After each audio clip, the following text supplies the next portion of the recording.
Welcome to the HFY Vault channel.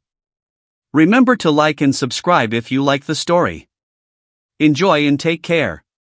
Jackson had seen many strange things in his life: alien worlds, strange creatures, and advanced technologies, but nothing prepared him for her. She appeared suddenly, standing silently at the edge of the dimly lit laboratory. Her skin shimmered faintly, a soft silver glow, and her eyes were impossibly large, reflecting light like liquid mirrors. But Jackson, tired from months of exploration and missions, ignored her. He turned away, focused on the console in front of him, pretending she wasn't there. He had been warned about alien encounters that could manipulate emotions, but he never believed it would happen to him. She wasn't threatening. She didn't move aggressively. In fact, she looked fragile, almost human in her gentle stance. Yet something about her made his chest tighten, though he refused to admit it. Hours passed. The laboratory hummed with machinery, lights blinking and screens flickering. Jackson was alone again, or so he thought. When he finally glanced up, she was closer. Her movements were slow, deliberate, like a shadow gliding over the metal floor. And then she spoke, in a voice that was soft, barely audible, almost like the wind brushing through leaves. "Why do you ignore me?" she whispered. Jackson froze. The words weren't threatening. They weren't angry. They were personal. His heartbeat accelerated. He opened his mouth, ready to answer, but no words came. She tilted her head, studying him. Her lips curved faintly, a hint of sadness in her expression. He realized he didn't even know her name. He stammered. "Call me Lyra," she said, stepping closer. Her body shimmered, the silver glow intensifying, illuminating the room. For a moment, Jackson felt as if he were staring into a living star. Lyra's presence was overwhelming. It wasn't just her appearance, it was the way she existed in the space around him, bending reality slightly, making him forget the controls, the mission, the reason he came here in the first place. He tried to look away, but his eyes betrayed him, drawn to her impossible form.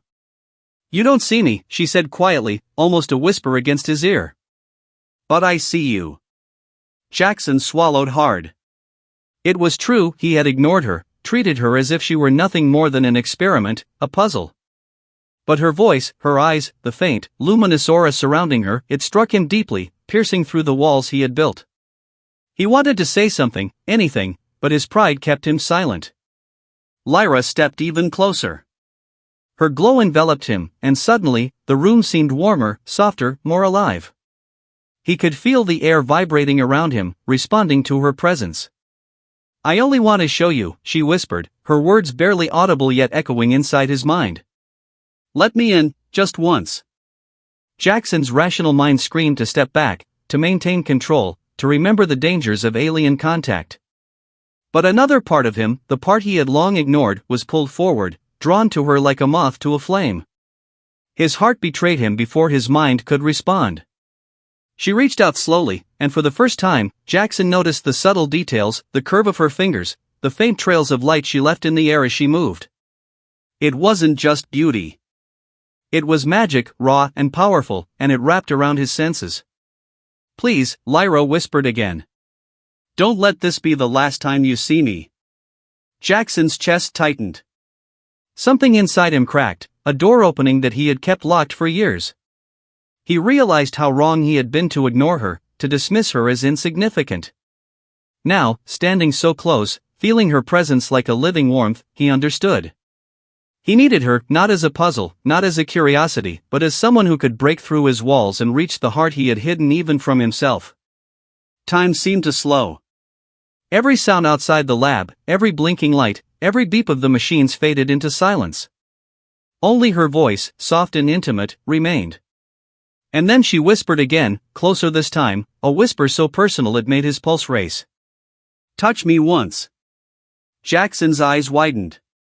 The words weren't a command. They weren't a threat.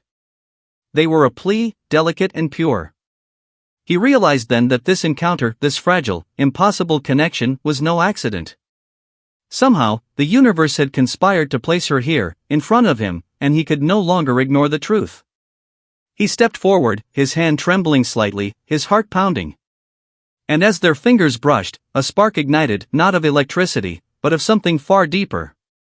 Something neither science nor reason could explain. In that moment, Jackson knew that everything had changed. Ignoring her had been easy. Feeling her presence, feeling her heart whisper to his, was impossible to resist. And just like that, the adventure he had thought was about exploring distant worlds turned into something far more dangerous, far more real.